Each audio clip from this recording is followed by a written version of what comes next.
Okay, hey guys, this is the Dog, and welcome to more Metroid Prime.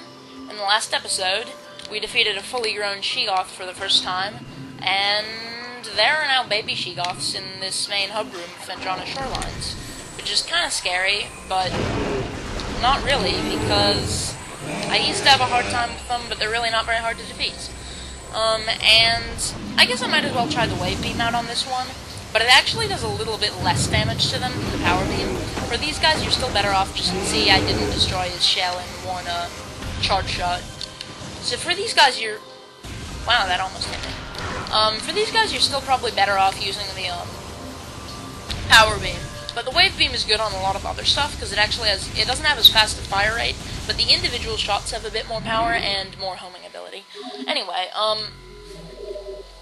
this episode, we're going to use the wave beam to open a door that we could not previously in Ice Ruins West, and access a new and very different area of the Phendrana Drifts. Alright, let's kill this crystallite, because we're jerks and we don't like him. Now that we have the space jump boot, we don't have to go all the way through Ice Ruins East to get to that other door in this room. We can just jump up onto this platform and come up here. Go into this plaza. I think later on there might be baby Sheegoths here, or I might be thinking of another room and I might be mistaken. But regardless, we can finally destroy the pulse bomb use with the wave beam. The wave beam is a lot of fun, even if it's not exactly as strong as the power beam. On these guys, though, still gonna do this. Jump over you. Like a freaking acrobat. Yeah. Faster than you. Shoot you in the butt. What that accomplishes, I have no clue. But it's sort of satisfying in a sick and depraved way. Like, I don't know, teabagging or something. Yep, I said it. Teabagging is sick and depraved. I'm not always on the best terms with shooter players, I have to say. Although this is really a shooter. But it's a Nintendo shooter. It plays differently from most shooters because of the, actually, that would be something good to talk about. Oh, here's a stalactite here, or hanging rock structure, if you prefer a longer name. Has a crack in it, we just hit it with a missile and it's gonna drop from the ceiling and make a platform. Yeah, this game is basically a first-person shooter, even though Nintendo didn't really call it that for a long time. There really generally weren't much in the way. Ow! God, I'm dumb. Weren't much in the way of first-person shooters on Nintendo consoles. That was more the realm of sort of Xbox in the last gen. And now Nintendo has this whole reputation of being the family-friendly kiddie console, although now that there's, Kinect and Move, other consoles have copied them with the motion control wagon. Well, I have to say, Kinect is pretty cool, but there doesn't seem to be that many good games for it. I don't have one. I've never actually tried one, but the technology seems pretty cool. But Move, I don't like Move. Even if it has some cool games, it's just a ripoff of the Wii motion controls. Really? Really, Sony? Really? There's a reason I don't support you guys. And it is Move. Okay, it's not Move. It's the fact that I used to really hate the PS3 because it doesn't have very many good exclusive games, but still, I don't want to get into a console war here. I'm making myself sound more console bigoted than I usually am. I mean, I used to really hate the PS3, but I try to be open-minded about these things. I don't start flame wars over consoles or anything. Console wars are kind of dumb. But I've never owned a PlayStation system, but I admit that the older ones were pretty good. Anyway, enough talk about that. What I was gonna say was, stupid scarabs, was that even though this, game is a shooter, it plays very differently from other shooters. Oh, whoa. Sorry, I have to plug in my computer here. It's low power. I left it unplugged while I was capturing. 7%. Close call. Even though this game is a first-person shooter, they had to make changes to the control scheme because of the GameCube controller. Because even though the GameCube controller technically does have 2 analog sticks, the C-stick isn't as good of an analog stick as just having, like, the right stick on an Xbox. On my access hatch, we can get into that from upstairs somewhere. Here's some more of this magnetic rail, which will make a shortcut up later on that we can't use right now. And here's one of these spinner devices. First time we've seen one, I believe. Rapid rotational force. Yeah, we activate it by using the boost ball inside it. But before we do that, I'm gonna go over here and see what there is to see. Yeah, the C-stick doesn't make a very good analog stick because it doesn't have it doesn't have like a sort of cap on it, and it's just sort of awkward to try to use it for actual aiming. So that's a morph ball bomb slot, but it's inactive.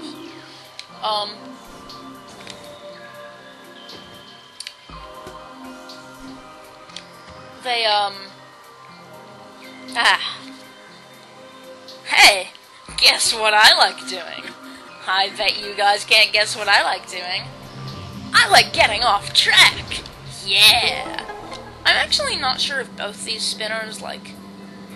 I may have done this wrong. Oh, okay, that spinner just opens these hatches up here. Then what we have to do is go over and use this one.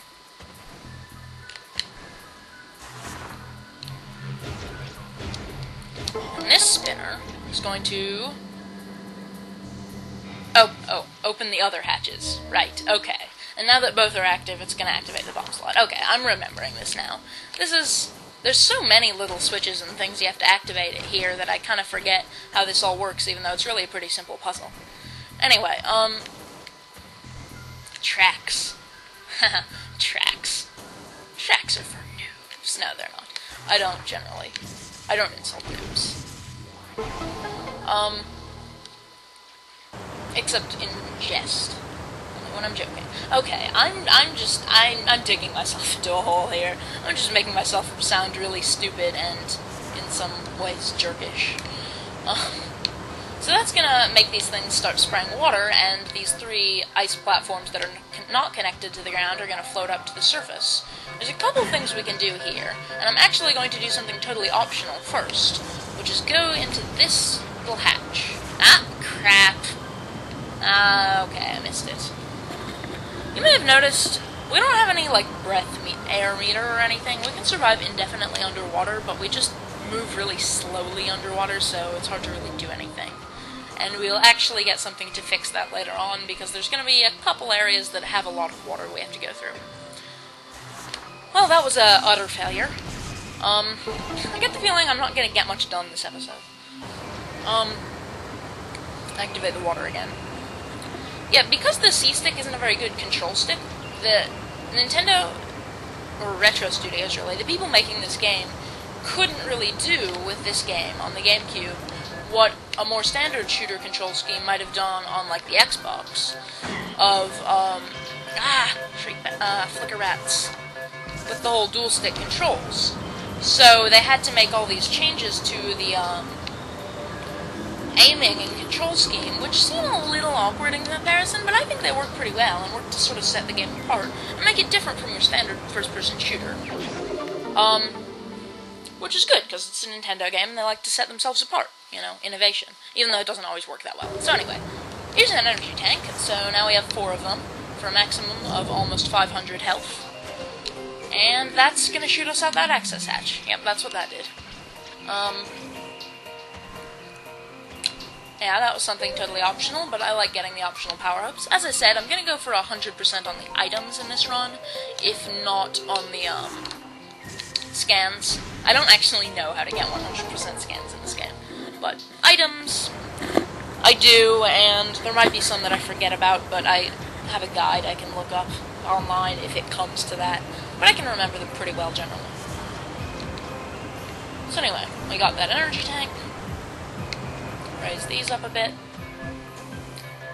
I also realized, okay, this is the one place in the game when the flicker bats can actually be annoying. They can kind of knock you off the platforms. if you're unlucky / not careful, but I happen to do pretty well there. Locked, basically. Check my time. I can do some more things in this episode. Alright, so we look around. We've got 3 doors here. This door is inactive.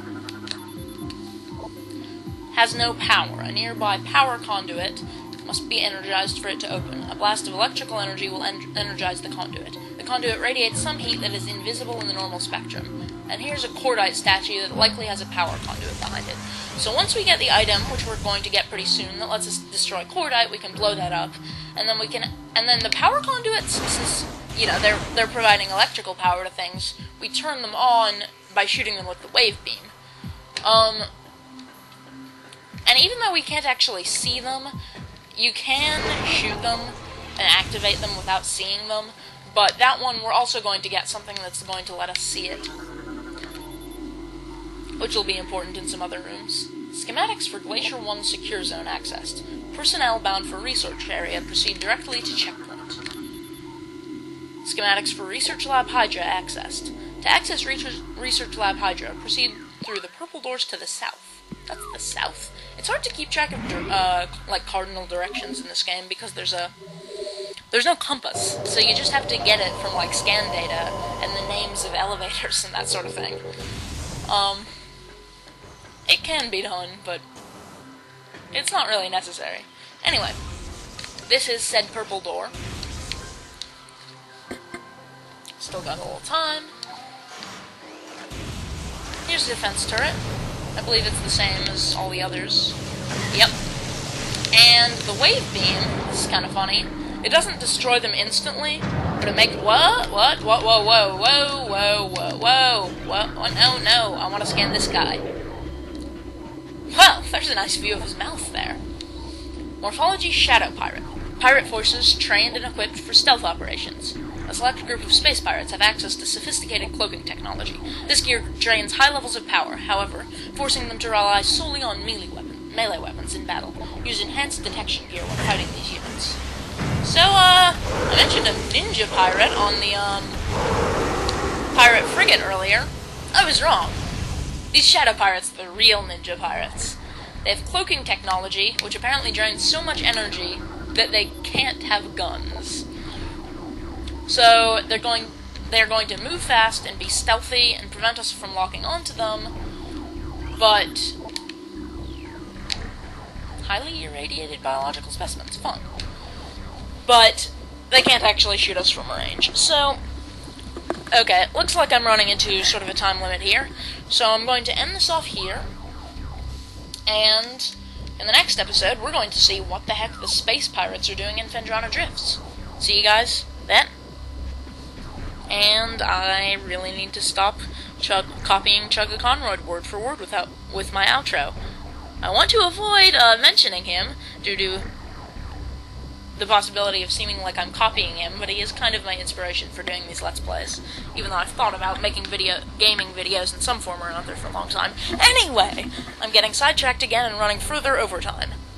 I'm the Nuffer Dog, and until next time, remember... Ninja Pirates!